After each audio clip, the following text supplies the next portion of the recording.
अस्सलाम वालेकुम नाज़रीन, प्रोग्राम टैक्स अवाम के साथ मैं हूं अफजल यूबी। नाज़रीन, पाकिस्तान में टैक्स निज़ाम और ज़कात का निज़ाम नाफज है। टैक्स देना कौमी फरीज़ा है जबकि ज़कात अदा करना फ़र्ज़ है। पाकिस्तान में टैक्स और ज़कात देना दोनों लाज़म और मलज़ूम है। अगर टैक्स निज़ाम में बेहतरी आई तो हम कर्ज़दार क्यों हैं? अगर ज़कात लोग पूरी देते हैं तो फिर गुर्बत क्यों है? क्या वजूहात हैं? दोनों निज़ाम हम कामयाब नहीं कर सके। अगर हमने ज़कात निज़ाम को नाफज करना है और अपने कर्ज़ उतारने हैं तो किस तरह मुमकिन है? दूसरा, अगर टैक्स को बेहतर करना है तो हम कर्ज़ों से किस तरह निजात हासिल कर सकते हैं? इस पर आज गुफ्तगू करेंगे और गुफ्तगू करने के लिए मेरे साथ स्टूडियो में मौजूद हैं उमर इकबाल ख्वाजा साहब, आप एडवोकेट हाई कोर्ट हैं, माहिर टैक्स अमूर हैं। उनके साथ मौजूद हैं डॉक्टर सुल्तान महमूद चौधरी साहब, आप वाइस प्रेसिडेंट हैं तहरीक मिनहाजुल कुरान के। सबसे पहले उमर साहब आपकी तरफ आऊँगा, जो टैक्स का वजूद है ये क्या है? टैक्स का जी पहले तो ये समझने की ज़रूरत है कि हर माशरे में एक रियासत का तसव्वुर है और उस रियासत को फंक्शनल रहने के लिए और अपने सब्जेक्ट्स की खिदमत करने के लिए पैसे की ज़रूरत है, और उस पैसे के लिए वो अपने सब्जेक्ट्स को टैक्स भी लगाती है और उस पैसे से लोगों की फलाह बहबूद के काम करने होते हैं। पाकिस्तान में कुछ मामला खैर थियोरेटिकली तो ऐसे ही है, लेकिन प्रैक्टिकली शायद ऐसे नहीं है। हमने टैक्स नाफिज किया हुआ है और उसका मकसद वफाकी हुकूमत के अखराजात, सूबाई हुकूमतों के अखराजात और तरक्याती प्रोग्राम को चलाना है। टैक्स के पैसे से हमने मुल्की मामलात को चलाना है और जो रियासती इदारे हैं जो मुल्क को चलाने के लिए वो आवाम के टैक्स के पैसे से चलते हैं और उसी पैसे से आगे उसमें तरक्कियाँ होती हैं। सुल्तान महमूद चौधरी साहब, आप क्या समझते हैं ये ज़कात का जो फ़लसफ़ा है ये क्या है? कुरान मजीद फुरकान हमीद में जहाँ अल्लाह रब्बुल इज़्ज़त ने अपनी बंदगी के लिए कहा, नमाज कायम करने के लिए कहा, उसके साथ ही साथ अल्लाह ने अपने बंदों की फ़लाह की बात की, ज़कात की बात की। जहाँ कुरान ने कहा कि युकीमूनस्सलात व मिम्मा रज़क़नाहुम युनफ़िकून, मेरे बंदों की निशानी ये है कि वो नमाज कायम करते हैं और जो हमने उन्हें रिज़्क़ अता कर रखा है उसमें से वो हमारी राह में खर्च करते हैं। ये फ़िलासफ़ी ऑफ ज़कात है कि ताकतवर मालदार जो है वो अपने माल को अपना माल ना समझे, अल्लाह की अता समझे और अल्लाह के बंदों पर ख़र्च करे। और इसी फ़िलासफ़ी के तहत कुरान ने जहाँ जहाँ नमाज यानी बंदगी की बात की, वहाँ वहाँ ज़कात यानी बंदों के हुकूक़ और बंदों की फलाह की बात की। सुल्तान महमूद चौधरी साहब, ज़कात देना तो एक फ़र्ज़ है और ये ज़िया के दौर में ज़िया साहब ने ये शुरू भी किया, लेकिन उसके बाद को मसाइल आए। कुछ लोगों ने कहा है हम पे ज़कात हम खुद अपने पैसों से अदा करेंगे, कुछ लोगों ने सर्टिफिकेट ले लिए हम पे ये वाजिब नहीं है। अगर 2.5% ज़कात लेके अशराफिया से या जिन लोगों से जिन पर ज़कात फ़र्ज़ है, तो आज जिस हम हालत में हैं $200 अरब के हम मकरूज़ हैं, क्या ये मुमकिन था? इसमें ये इसके दो हिस्से कर लें। पहला हिस्सा कि जो हमने कर्ज़ लिया हुआ है वो ना तो तरीक़ इस्लामी तरीक़ है, ना ही हमने कौम की फ़लाह के लिए लिया है। अच्छा उमर साहब, खलीफा अव्वल ने लोगों से जहाद किया ज़कात के लिए, क्या पाकिस्तान में भी ऐसे हालात मौजूदा हालात हैं जिसमें इतना सख्त इंतज़ामात या जहाद करने की ज़रूरत है? जहाद करने की तो इस वक्त ज़रूरत नहीं है। इस वक्त तो अमीर आदमी को आप लेजिस्लेशन के थ्रू जब टैक्स वसूल कर सकते हैं तो ज़कात क्यों नहीं वसूल कर सकते? और दूसरी बात इंसेंटिव देने की है। This zakat paid should be an adjustable credit against the tax paid. अगर मेरी टैक्स पेमेंट के अगेंस्ट इसकी एडजस्टमेंट मुझे मिलनी शुरू हो जाए तो मैं अपनी सारी ज़कात बजाय वो स्टेट को सरेंडर कर दूंगा। असल में लोगों को उसका मैकेनिज़्म आगे चाहिए कि कुछ ऐसे ये पाकिस्तान में टैक्स और ज़कात दोनों में प्रॉब्लम क्या है, लोगों में एतमाद की कमी है। लोग वहमात का शिकार है, तो खदशात का शिकार है कि हुकूमत के जो हमारे मुलाजमीन हैं या ब्यूरोक्रेसी है वो इस काबिल ही नहीं है, वो खुद खा जाएगी सारा कुछ। वैसे उमर साहब, इस ज़कात का पैसा जहाँ से इकट्ठा किया जाए उसी इलाके में लगना चाहिए। अगर लाहौर से इकट्ठा किया गया तो लाहौर में उसको नज़र आना चाहिए, चाहे वो हॉस्पिटल पर लगा हो या वो किसी तालीमी इदारे पर लगा हो या किसी लोगों की फलाह बहबूद पर लगा हो। अगर ऐसा जिस तरह वो यूसी तक कह रहे हैं ऐसा निज़ाम सिस्टम नाफिजुल अमल किया जाए, जो ज़कात का पैसा है, ज़कात देना और ज़कात लेना कोई बुरी बात नहीं है, लेकिन ये तो फ़र्ज़ है देना। और जो लेते हैं अगर वो उनको पता है हमारे ऊपर ज़कात लगती है तो वो लेने में भी कोई हर्ज नहीं है। आप नबी सल्लल्लाहु अलैहि वसल्लम तो ये मसाल कायम की, तो हम पे तो वाजिब नहीं है कि ये ऐसा वक्त ना आ जाए लोग कहें आप नबी सल्लल्लाहु अलैहि वसल्लम ज़कात ली तो हमें भी ज़कात दें। रोका तो इसलिए गया था ये चीज़ें। ज़कात जो लेने वाला है वो उसकी इस तरह मदद की जाए कि वो अगले साल ज़कात देने वाला बन जाए, ये इसका तरीका। देखिए ये बात फिर वही है, जो आपके साथ कितने प्रोग्राम हो गए, फिर लोग मुझे कहते हैं कि जी लेक्चर ही ये तो बड़ा आसान सा काम है। ये नीयत की ज़रूरत है, पॉलिटिकल विल की ज़रूरत है। मैं कह रहा हूँ इस ज़कात के निज़ाम को चैनलाइज करने के लिए अव्वल नंबर पर मुआख़ात करा दें। 4 करोड़ अमीर घरानों के 4 करोड़ गरीब लोग वो करवा दें, भाई बना दें उनके, वो लोग तो संभलेंगे ना। अगर उसने कोई भी पेमेंट करनी है, उसके लिए बेटरमेंट करनी है, थ्रू उसका बैंक अकाउंट खुला के थ्रू क्रॉस पे पेमेंट्स करे, आप उसको उसके क्रेडिट्स दे दें, उसको टैक्स में छूटें दे दें। आप देखिए आपका मुल्क दिन दुगनी रात चौगनी तरक्की करेगा, कोई मांगने वाला नहीं रहेगा उसके बाद। वैसे उमर साहब, जिस तरह ये बेनज़ीर इनकम सपोर्ट प्रोग्राम है या कोई दीगर प्रोग्राम्स है, कि ये ज़कात के पैसे से चलते हैं, ये ज़कात के ज़रिए पैसे दिए जाते हैं इनको? ये सोशल सिक्योरिटी नेटवर्क है, these are essential in other countries, बाकी भी चलते हैं मुल्कों में। इसका मकसद ये ज़कात के पैसों से नहीं चलता। ये जो आपका एनुअल डेवलपमेंट प्रोग्राम होता है उसमें से ईयर मार्किंग होती है ज़्यादातर। इसमें से ज़कात बैतुल माल में जाती है, बैतुल माल का एक अलहदा वजूद है, जो पाकिस्तान में एक अलहदा निज़ाम चल रहा है। मैं ये कह रहा हूँ ये भी अच्छा है आप, लेकिन आप गरीब, आपने 70 लाख ख़ानदानों को आज 10 साल हो गए हैं वो एक चेक लगा दिए, जिससे ना वो आदी भी होते जा रहे हैं। उनको स्किल सिखाएं, उनको कोई बेहतर इंसान बनाने की कोशिश की। अखुवत का हमारे सामने है जी, वो बड़ा ज़रूरी है। अखुवत को रोल मॉडल बनाया जा सकता है। बांग्लादेश में ग्रामीण बैंक है, उसको रोल मॉडल बनाया जा सकता है। मैं आपको फिर कह रहा हूँ, रियासत मदीना को रोल मॉडल बना लें। हर मसले का हल मौजूद है, पर हमारी नीयत नहीं है ना। हमने बेईमानी करनी है, चोरी करनी है, अशराफिया ने लूटना है। आप मुझे बताएं, पाकिस्तान पे जो कर्जा है वो तो पाकिस्तान के हुक्मरान ख़ानदान खा गए हुए हैं, हम उसको उतारने के क्यों पाबंद हैं? अब फिर IMF से कर्जा लेने जा रहे हैं, हमें वो मिलना ही नहीं है। पिछली दफ़ा IMF से कर्जे में $1 बिलियन लेकर अगले दिन 1-1 बिलियन रुपीस तमाम MNS में बांट दिए गए डेवलपमेंट प्रोग्राम के नाम पर। वो 360 अरब रुपया उनमें बांट दिया गया। अब मुझे बताएं, मुझे और आपको उसका क्या फ़ायदा हुआ? आज मैं तो IMF से रिक्वेस्ट करूँगा कि अल्लाह का नाम है, ये हमें कर्जा देना बंद कर दे। वैसे उमर साहब, ज़कात में भी यही कहा जाता है सबसे पहले ज़कात का पैसा कर्ज़दार का कर्ज़ उतारने के लिए दिया जाए तो वो बेहतरीन अमल है। तो जितना पाकिस्तान कर्ज़दार है, अगर इसका वो ज़कात लेकर कर्ज़ पाकिस्तान को उतार दिया जाए तो आप क्या समझते हैं, इससे मुमकिन है? नहीं, ये मेरे ख्याल जो मसारफ़ ज़कात है वो कुछ फिक्स्ड नहीं नौइयत के होते हैं। ये मेरे से बेहतर ये रोशनी डालेंगे, लेकिन ये शायद इस तरह इसका मसरफ़ नहीं है इस तरह। चौधरी साहब, आप क्या समझते हैं, वाकई ज़कात जितना हमारा पाकिस्तान $200 अरब का मकरूज़ है, तो ये जो ज़कात का पैसा इकट्ठा करके लोगों को, ताजर हैं, जो ताजर बरादरी, कारोबारी बरादरी है, जितने भी साहिब हैसियत लोग हैं, उनसे यही टैक्स ज़कात का पैसा लेकर वो कर्ज उतार दिया जाए? इसमें देखें, एक सूदी निज़ाम के तहत आपने एक चीज़ ली है, और नस कुरान ने जो हमें हदायत दी हैं और जिन्हें हकदार ठहराया है, पहले अव्वलीन हकदार तो वो हैं, आपके अकरबा हैं, खूनी रिश्तेदार हैं। तो जिस मुल्क में हम रहते हैं वो तो मुल्क हमारा है।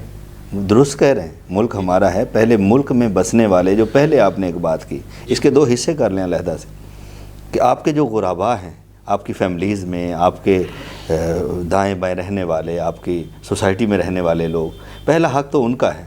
ये कर्ज़ तो हमने लिया ही नहीं, हम में से किसी ने लिया होता तो ज़रूर उस पर भी सोचा जाता। मुल्क के लिए गया ना, जिस पे 750 अरब रुपया जिस पर सूद की अदायगी होती है, अगर वो कर्ज उतर जाए, वो 750 अरब रुपया आवाम की फलाह पे लगा दिया जाए। एक और इशू खड़ा हो जाएगा, ये वो तो बिल्कुल आसान है, जिन्होंने लिया, जिनके अदवार में लिया गया, उन्हें आप थोड़ा सा एक बैरियर करें ना उनके लिए, तो रिकवरी करें। वो पैसा कहाँ गया? अगर एक फर्म का ऑडिट होता है, एक इदारे का होता है, किसी इंस्टीट्यूट का होता है, तो ये जिन्होंने अरबों रुपए खाए हुए हैं, इनसे कौन पूछेगा? वो एक अलहदा बहस हो जाएगी। निज़ाम ज़कात जो अल्लाह रब्बुल इज़्ज़त ने, रसूलुल्लाह सल्लल्लाहु अलैहि वसल्लम ने दिया है, उसके तहत हम पाबंद हैं। ज़कात का हिसाब भी ले सकते हैं, मिसाल के तौर पर जिस तरह बैंकों से, दूसरे लोगों से ज़कात काटी गई है, बैतुल माल में जमा होती है, उसका को हम ऑडिट कर सकते हैं, उसका जवाब मांग सकती है, वो उसको जवाब देना चाहिए। आपका ये लाहौर से इतना पैसा इकट्ठा हुआ, इन चीज़ों पे खर्च हुआ, तालीम पे खर्च हुआ, सेहत पे खर्च हुआ, जो वट एवर जैसे भी खर्च हुआ। जी बिल्कुल जवाब दे हैं, वो बिल्कुल जवाब दे हैं, उनका ऑडिट होना चाहिए, उनसे जवाब लेना चाहिए, लोगों का एतमाद बहाल करना चाहिए कि जो आपसे हमने ज़कात दी थी, हमने यहाँ के बासियों पे उसे खर्च किया है। اپنی قوم کو ہم نے سربلند کرنے کی کوشش کی ہے، ان کو مالدار کرنے کی کوشش کی ہے. ان کے سلطان محمد چودھری صاحب، زکوٰۃ واجب کن پہ، فرض کن پہ ہے؟ ہر صاحب استطاعت جس کو اللہ رب العزت نے مال دیا ہے وہ لازم ہے کہ وہ زکوٰۃ پے کرے، ادا کرے. اور ہر وہ غریب جو نان نفقے میں تنگ ہے، جو جن کے بچے پڑھنے سے مجبور ہیں، اور جو بیمار ہے، جو بھی حاجت مند ہے، اس کی حاجت روائی کی جائے، اس مال سے اس کی داد رسی کی جائے. جن پر زائد اثاثے ہیں، مثلا انعامی بانڈز ہو گئے یا کوئی دوسری چیزیں ہو گئی دوسری، ان پہ بھی وہ واجب ہے؟ دیکھیں، میں نے قرآن پاک کی آیت مقدسہ پڑھی. اللہ کریم نے فرمایا میرے بندے ہیں ہی وہ وَمِمَّا رَزَقْنَاهُمْ يُنْفِقُونَ، جو رزق ہم نے انہیں دیا ہے اسے وہ ہماری راہ میں خرچ کرتے ہیں، ہمارے بندوں پہ اسے خرچ کرتے ہیں. اسلام نے جو تصور دیا ہے، اسلام نے تو یہ کہا ہے ہر ضرورت سے زائد چیز جو ہے وہ اس بندے کو دے دیں جس کے پاس نہیں ہے. وہ ہے تو 100 پلاٹ ہے، لوگوں کے پاس ایکسٹرا پلاٹ ہیں جن کے لیے ہوئے ہیں، تو ان پہ تو کہتے ہیں یہ پلاٹ لیے ان پہ تو زکوٰۃ نہیں بنتی. ایسے بھی بڑا اثاثے ہیں، انعامی بانڈز رکھے ہوئے ہیں، ان پہ کہتے ہیں ان پہ زکوٰۃ نہیں ہے. یہ کنسیپٹ ہے لوگوں کا. عمر صاحب، آپ اس میں تھوڑا سا روشنی ڈالیں گے؟ ویسے کہ ضرورت سے زیادہ جو ہم نے مال اکٹھا کیا ہوا کیا اس پر زکوٰۃ ہوتی ہے یا نہیں ہوتی؟ میرا تو خیال ہے کہ اس پر زکوٰۃ ہوتی ہے. جس نے 100 پلاٹ لیا ہوا ہے اور کاروبار کی نیت سے نہیں لیا ہوا، وہ تو اس نے فالتو منافع جب ہوگا یا اس نے کیا ان رکھ لی ہے اپنی سیونگ، تو اس کے اوپر تو سیونگ کے اوپر تو زکوٰۃ ہوتی ہے. بات یہ ہے کہ وہی تو میں کہہ رہا ہوں، آپ جو سمجھیں نا، جو پاکستان میں زکوٰۃ کا سرکاری نظام رائج ہے وہ انتہائی کمزور ہے. اس میں کلیکشن نہیں ہو پا رہی. پاکستان کا بیت المال ہے، وہ باقاعدہ ادارہ ہے، اس کا آڈٹ بھی ہوتا ہے، ہر چیز ہوتا ہے، لیکن اس کے اوپر چند ارب روپے سال کے اکٹھے ہوتے ہیں. اس کے لیے تو میں کہہ رہا ہوں، اس کے لیے تو حکومت کو بہتری کی ضرورت ہے. اس میں سب سے زیادہ ضروری کیا ہے کہ لوگوں کو ترغیب دی جائے کہ وہ اپنی ساری زکوٰۃ اس میں جمع کروائیں، اور ان کو حق ہو کہ وہ اپنی مرضی سے اس زکوٰۃ کا مصرف بھی بتا سکے حکومت کو، اور اس کی نگرانی کر سکے. لوگوں کو جو خدشہ ہوتا ہے وہ وہی ہوتا ہے کہ یہ مس یوز ہو جائے گا، اس لیے لوگ، ورنہ دیکھیں ہماری جو اس وقت، میں ابھی رمضان آ رہا ہے، رمضان میں پاکستان میں ایک بہت بڑی اکنامک ایکٹیویٹی جنریٹ ہوتی ہے جس میں لوگ ایک متعدد اندازے کے، میرے ایک متعدد اندازے کے مطابق پاکستان میں 1500 سے 2000 ارب روپے کے قریب رمضان میں لوگ زکوٰۃ چینلائز کرتے ہیں. لیکن وہ کرتے ہیں وہ اپنے پرائیویٹ سطح پر، اور وہ کیا ہوتا ہے کہ کچھ ایسے لوگ جو حقدار نہیں ہیں وہی بار بار اس کا فائدہ لے جاتے ہیں. ہمیں اس کو چینلائز کرنے کی، اگر آپ کو یہ جان کے حیرانگی ہوگی کہ لاہور میں جتنے بڑے ہاسپٹلز ہیں، یہ جو لوگوں کو، وہ سب زکوٰۃ سے رن ہو رہے ہیں. عمر اقبال خواجہ صاحب، ابھی ہم زکوٰۃ کی بات کی، ٹیکس کی بات، اس کے علاوہ بھی جو پیسہ اکٹھا کیا جاتا ہے، جس طرح WWF، EOBI، سوشل سیکورٹیز، وہ پیسے 150 سے 200 ارب اکٹھا کرتے ہیں. وہ بھی مزدوروں کے لیے، ان کی فلاح کے لیے پیسہ اکٹھا کیا جاتا ہے. اس کو آپ کس طرح دیکھتے ہیں؟ دیکھیے، یہ 70 کی دہائی کے اندر بھٹو صاحب کو بہت بڑا کریڈٹ جاتا ہے کہ انہوں نے مزدوروں کی اور غریب طبقوں کی فلاح و بہبود کے لیے ڈیفرنٹ ٹیکسز نافذ کیے. ڈیفرنٹ اس میں سب سے پہلے ورکر ویلفیئر فنڈ لگایا گیا جو کہ کمپنیوں کے منافع میں سے لیتے دیتے ہیں. ورکر پروفٹ پارٹیسپیشن فنڈ، مزدور کو یہ حق دیا گیا کہ وہ اپنے ادارے کے منافع کا 5% حصے دار ہوگا، اور تھرو لا اس کو دیا گیا. مزدور کو، جس کو پتہ ہی نہیں، وہ بوڑھا ہو جاتا ہے، اس کو پتہ نہیں میری پینشن بھی بنتی ہے. جی نہیں، میں آپ کو بتاؤں، دنیا میں بہت سارے ممالک ہیں، جیسے سنگاپور ہے، وہاں پر سب سے امیر ادارہ جو ہے نا سنگاپور کا، وہ ورکر ویلفیئر فنڈ ہے اور ورکر پروفٹ پارٹیسپیشن فنڈ ہے. اور وہ سارے سنگاپور میں جتنے مزدور، تو خیر وہاں پر کیا انہیں، وہ یا اس طرح کے لوگ ہیں جو کام کرتے ہیں دفتروں میں، ان کی بہبود کے لیے کام کرتا ہے. اور کہا بھی یہ بھی جاتا ہے ان کا انکم ٹیکس جو جتنا اکٹھا ہوتا ہے اس سے زیادہ ہی اکٹھا کرتا ہے. مضبوط ادارہ ہے. اور وہ پاکستان میں بھی آپ دیکھیں سن 70 سے لے کر آج 2024 ہے، یقین کرے 200 ارب 300 ارب سال کا لیتے رہے، ہزار ارب روپے اکٹھا ہوا ہے، اس کو بھی ہم نے ضائع کیا ہے. 2020 تک تو ورکر ویلفیئر فنڈ کا جو نظام تھا، حکومت پاکستان سارے کا سارا جو اکٹھا ہوتا تھا وہ اس کو انکم ٹیکس کے ساتھ مکس کر دیتی تھی، اور مزدوروں کو ایک آنا نہیں ملتا تھا. یہی حال سوشل سیکورٹی کے اداروں کا ہے، ان کے پاس بے تحاشا پیسہ ہے، اس کو استعمال نہیں کرتے.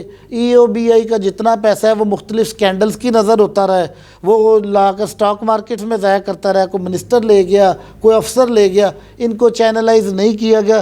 اگر مزدوروں کی بہبود کے لیے یہ 3 ادارے کام کرنا شروع کر دیں تو میں آپ کو بتاؤں پورے پاکستان کے مزدور کو ہسپتال اور تعلیم بالکل فری ہو جائے گی. اور آپ کو یہ بھی پتہ ہونا چاہیے کہ مزدور کو پینشن بھی ملتی ہے پھر اس کے بعد، جس کا علم ہی نہیں ہے، جس کا یہ ہمیں آگاہی کی بھی ضرورت ہے، پتہ ہی علم ہی نہیں آگاہی کی ضرورت ہے، اور یہ بڑے زبردست قوانین ہیں، ان پر سختی سے عمل درآمد کی ضرورت ہے۔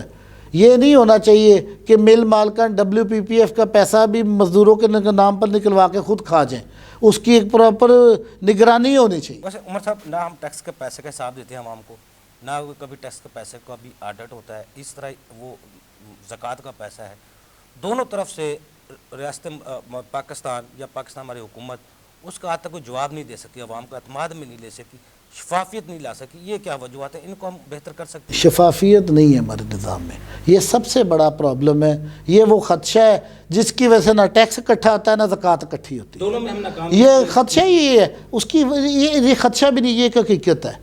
اس کی وجہ آپ دیکھیں، اشرافیہ نے پاکستان سے باہر اربوں ڈالر کے اثاثے بنا لیے ہیں، جو اسی ٹیکس سے چوری کر کے بنائے گئے ہیں، جو اسی زکوٰۃ کا چوری کر کے مال بنایا گیا۔ اس پاکستان کو بے دردی سے لوٹا گیا، اتنے قرضے لیے گئے اور تمام کا تمام قرضہ باہر لے جایا گیا۔ باہر کے ملک ہم پر ہنستے ہیں جب ہمارے حکمران انہیں کہتے ہیں نا کہ یہ ہمیں $1 بلین دے دو، وہ دل میں ہنس رہے ہوتے ہیں کہ اس حکمران کا $5 بلین ادھر پڑا ہوا ہے، اور یہ ہمیں کہہ رہا ہے اپنا پیسہ تو لے کے نہیں جاتا۔ اس منافقت کو ساری دنیا بانپ گئی ہے، اسی لیے تو پاکستان کو کوئی قرضہ نہیں دیتا، اور جو قرضہ دیتا ہے اس کی بھی نیت ٹھیک نہیں ہے، وہ اس نیت سے دیتا ہے کہ اس مملکت خدا داد کے خلاف سازش کرنی ہے۔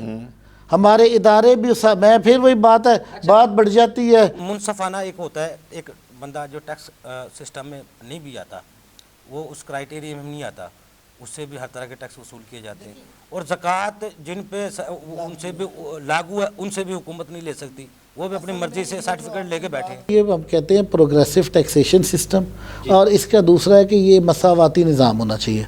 یہ نہیں ہو سکتا کہ یہ آپ کا جو کیمرہ مین ہے وہ موٹر سائیکل پر جائے، وہ بھی $250 کا لیٹر پٹرول ڈلوائے، اور جب میں جاؤں تو اپنی جیپ میں بھی میں $350 لے کے۔ یہ مساواتی نظام نہیں ہے، یہ مساواتی ٹیکس نہیں ہے۔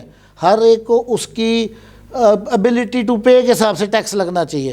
اس کو پیٹرول کیمرہ مین کو $150 لیٹر ملنا چاہیے، اور مجھے پٹرول $350 لیٹر ملنا چاہیے۔ یہ ہے مساواتی نظام۔ یہ پاکستان میں رائج کرنے کی بڑی اشد ضرورت ہے، تاکہ یہ جو آپ کو لوگوں کو یہ لگا رہے ہیں نا، یہ انکم سپورٹ پروگرامز کی بجائے، اس کی بجائے ان کو ان کا حق دیا جائے۔ عمر صاحب، ترقی پذیر ممالک میں جن میں پاکستان بھی شامل ہے، تو یہ تھرڈ ورلڈ کنٹری بھی ہم اس کو کہہ سکتے ہیں، اس میں ٹیکس جو کاروبار کرنے والا وہ امیر سے امیر بنتا جا رہا ہے، اور لوگ غریب سے جو غریب ہیں وہ غریب سے غریب تر۔ یہ فلسفہ یہ زکوٰۃ کا یہ ٹیکس کا ہی ہے یا اور کچھ سسٹم اس میں؟ یہ تو آپ کی طبقاتی نظام کی ہی معاملات نا۔ وہ ہٹلر کہتا ہوتا تھا کہ یہ غلام قوموں کو اتنا مارو کہ زندہ رہنے کو بھی اپنی ترقی سمجھیں۔ یہ ہمیں اتنا محکوم کر دیا ہوا اشرافیہ نے کہ لوگ بیچارے ہیں، وہ کہتے ہیں یار یہ شبانہ روز کی محنت ہی ہمارا مقدر رہ گیا۔ اب وہ اس سے اوپر سوچ ہی نہیں رہے۔ یہ بیسیکلی ہم نے اس نظام نے جکڑ لیا ہوا لوگوں کو۔ لیکن میں آج آپ کو ایک بات بتا دوں، یہ نظام مزید نہیں چل سکتا، انتہائی بدبودار نظام ہے، انتہائی لوگ اس سے متنفر ہو گئے ہوئے ہیں۔ ایک دن آئے گا اس کی ساری دیواریں گر جائیں گی۔ ابھی آپ خود دیکھ لیں جو پریزنٹ الیکشن ہوئے ہیں، جیتا کوئی ہے، ووٹ کسی اور کو پڑا ہوا ہے، فارم 45 کچھ اور کر رہا ہے، فارم 47 کچھ اور کر، اس کے بعد ہم ٹی وی پر آ کے کہتے ہیں جی ان مٹی پاؤ کے چلو۔ اس طرح ملک نہیں چلتے۔ آپ کو انصاف مفاہمت کی سیاست کے لیے آج بھی وزیر اعظم صاحب ہمارے کہہ رہے ہیں تمام بیٹھ کے مساق جمہوریت کریں۔ یہ جو مفاہمت ہے نا، یقین کرے آپ کے بڑا خلاف ہے۔ یہی تو وہ مفاہمت ہے، یہ مفاہمت نہیں ہے، یہ مفاہمت ہے بھائی چور بازاری ہے۔ یہ کہتے ہیں اچھا یار یہ نہیں، یہ معاشرے کوئی مساق عوام کرے، عوام کو کس طرح ریلیف دینا ہے۔ اب میں بتاؤں، عوام میں مزید سخت نہیں ہے اس مہینے کے گیس کا یا بجلی کا۔ اب اللہ کا نام ہے کہ ہمیں مشکل فیصلے میں نہ کرے، فیڈرل حکومت اپنے حجم کو کم کرے، اس میں کمی کرے، ڈیفنس بجٹ پاکستان کا کام کرے۔ آپ یقین کرے اس موجودہ حکومت کے حجم سے اور ڈیفنس بجٹ کے ساتھ پاکستان میں عوام کو کوئی چارہ نہیں ہے۔ ویسے عمر صاحب، جو صاحب حیثیت ہے اس کو اگر کہا جائے یہ زکوٰۃ کا پیسہ ہے، اسے آپ یہ چیزیں لے لیں، یہ زکوٰۃ کا پیسہ لے لیں، تو وہ کہے گا نہیں مجھ پہ واجب نہیں ہے۔ لیکن جو زکوٰۃ کا پیسے اکٹھا کر کے جو لوٹ کھسوٹ کر رہے ہیں اور بڑے بڑے گاڑیوں میں بنگلوں میں بیٹھے ہوئے ہیں، ان کو شرم نہیں آتی؟ یہ زکوٰۃ کا پیسہ ہم ضائع کر رہے ہیں۔ ये वो गरीबों के लिए था जिसको उन्होंने तो 1 मिनट भी नहीं सोचना। हमने असल में देखिए इस्लामिक इखलाकियात और मोरालिटी हमने बड़े अरसे से छोड़ दी। दोनों निज़ाम में बेस्ट कौन सा है अगर एक को अपना लिया जाए? टैक्स और ज़कात एक ही चीज़, थुक्के के दो रुख है। देखिए ज़कात के मुखारिफ मुकर्रर, देखिए नहीं अल्लाह ताला ने ज़कात के मसारिफ जो है ना वो मुकर्रर कर दी है। 2 बातों में आपका इख्तियार नहीं रह गया हुआ। जहाँ पर अल्लाह का हुक्म आ गया वो आप उससे बाहर नहीं जा सकते। यहाँ पर नया मसरफ़ आप क्रिएट नहीं कर सकते। बाकी मसारफ़ के लिए टैक्स है, बाकी मसारफ़ के लिए टैक्स है। हजूर सल्लल्लाहु अलैहि वसल्लम के ज़माने में भी ज़कात के अलावा भी बस जंग होती थी तो सब लोगों को आवाज़ दी जाती थी कि जो है घर से ले आए। मसाल के तौर पे एक बंदे 2.5 करोड़ ज़कात दी है, वो अपने जो इनकम टैक्स का गोशवारे में उसमें वो मिना करा सकता है उसको। यही तो मैं कह रहा लोगों को उसका अगर 2.5 करोड़ उसने क्रॉस पे चेक के साथ दे दिया है तो उसको उसकी डिडक्शन मिलनी चाहिए और उसके इनकम टैक्स में से उतनी अमाउंट भी ना होनी चाहिए। लेकिन उसको भी तो वो जो 2.5 करोड़ दिया या 1.5 करोड़ दिया जिसको दिया उसकी वो आमदन होगी, लेकिन वो आमदन वही है ना उस बंदे की जो बेचारा ज़कात लेने का हकदार है, तो वो तो नहीं वो उसको टैक्स लगाया जा सकता। तमाम इदारों ने संतों ने अपने अपने अकाउंट खोल लिए हैं वेलफेयर के लिए, दूसरे खोल लिए हैं, सभी उसमें ज़कात भी जमा करवा देते हैं, सब कुछ उसमें जमा करवा देते हैं, फलाही इदारा भी बता देते हैं। बिल्कुल इस वक्त जो बड़े बड़े हमारे इंडस्ट्रियल ग्रुप्स हैं उनमें जो अच्छे लोग हैं वो अच्छे बड़े बड़े अस्पताल चला रहे हैं, अपनी ज़कात के पैसे से चला रहे हैं। सुल्तान महमूद चौधरी साहब, तब्दीली तो आनी है एक दिन क्योंकि हर बुराई के बाद अच्छाई भी है और उम्मीद कहते हैं ना उम्मीद मत हो कभी, उम्मीदें वो बसता रहनी चाहिए। 2 टैक्स ज़कात का निज़ाम है, हम इस्लामी निज़ाम है, इस्लाम के 5 अरकान है जिसमें ज़कात भी है। अगर हम इस सिस्टम को बेहतर कर लें तो आप समझते हैं हमें कर्ज़ों की ज़रूरत है? बिल्कुल कतई नहीं है। और ये जो कर्ज़ हम ले रहे हैं या ये कर्ज़ को इस्तेमाल कर रहे हैं, सबसे पहले इस पे बैन होना चाहिए। ये पाकिस्तानी कौम के लिए कर्ज़ नहीं है, ये अशराफिया की लूट मार के लिए कर्ज़ है। इसका ऑडिट भी होना चाहिए, इसकी पिछली रिकवरी भी होनी चाहिए। लेकिन करेगा कौन? भाई हम चौकीदार ही चोर हो तो फिर घर कैसे महफूज रहेगा? जो आप पर मुसल्लत कर दिए जाते हैं या जो आप पर हाकिम हैं वो तो बदतरीन हैं, उनको इससे कोई गर्ज नहीं है कि ये माल ज़कात है, सदक़ात व खैरात है, गोरों की चैरिटी है, उनके जूतों की पॉलिश है, वो सब कुछ हज़म कर जाते हैं, बेदरेग खर्च कर दें। इसके लिए आप अपना आइन पढ़ें, 1973 का आइन पढ़ें। उसके पहले 40 आर्टिकल जो हैं वो एक शहरी के हुकूक़ के हैं, वो 40 के 40 ही मुअत्तल हैं। पहले तो उन्हें बहाल कर दें, जब बहाल कर देंगे फिर अपनी तालीम फ्री करें, फिर आपका जो भूखा है उसके खाने पीने का बंदोबस्त करें, बीमार है उसके इलाज मुआवजे का बंदोबस्त करें और फिर फ्री इंसाफ दें दहलीज़ पर। तो कोई मैं नहीं समझता कि किसी टैक्स की ज़रूरत होगी। निज़ाम ज़कात राइज कर दें, इससे इतना वाफर इकट्ठा हो जाएगा कि किसी और टैक्स की ज़रूरत नहीं पड़ेगी। सुल्तान साहब, आखिर में छोटे सा एक हमारे नाजरीन के लिए एक छोटा सवाल है। ज़कात का जब रमज़ान आता है तो बहुत सी फर्में बड़ी बड़ी एक्टिव हो जाती हैं, बड़े जो मौलाना मदरसों का नाम लेके वो इलाकों में आ जाते हैं, ये टैक्स हमें ज़कात हमें दे दें, हमें दे दें। ज़कात देने वाले को जिस पे ज़कात जो देना चाहता है उसका सबसे पहले उसका पहला नज़रिया क्या होना चाहिए? अपने महल्ले में, अपने रिश्तेदारों में या अपने घर में किस को उसको मद्देनज़र रखना चाहिए? घर से मुराद ये है कि आप एक फ़ैमिली हैं, फिर ऊपर आपका एक ख़ानदान है। अपनी फ़ैमिली में सबसे पहले देखें, खूनी रिश्तेदार पहला अव्वलीन हकदार है। उसके बाद फिर अपने ख़ानदान में देखें, फिर मोहल्ले में देखें, फिर अपनी उस बस्ती अपनी वार्ड में देखें, अपने टाउन में देखें। फिर जितना वो जैसे जैसे आपका वो बढ़ता जाए ज़कात की जो मद है तो फिर उसी की लिहाज से आप अपनी काज को भी तब्दील करते हैं। सुल्तान महमूद चौधरी साहब आपको बहुत शुक्रिया, उमर इकबाल ख्वाजा साहब आपको बहुत शुक्रिया। नाज़रीन, हमारे एक्सपर्ट को अपनी गुफ्तगू सुनी, टैक्स का निज़ाम और ज़कात का निज़ाम दोनों आज हमने डिस्कस किए हैं। उम्मीद है आपको पसंद आएंगे। अगले प्रोग्राम तक के लिए अफजल अयूबी को इजाज़त दीजिए। अल्लाह हाफ़िज़। पाकिस्तान जिंदाबाद। देखिए प्रोग्राम टैक्स और अवाम अफजल अयूबी के साथ।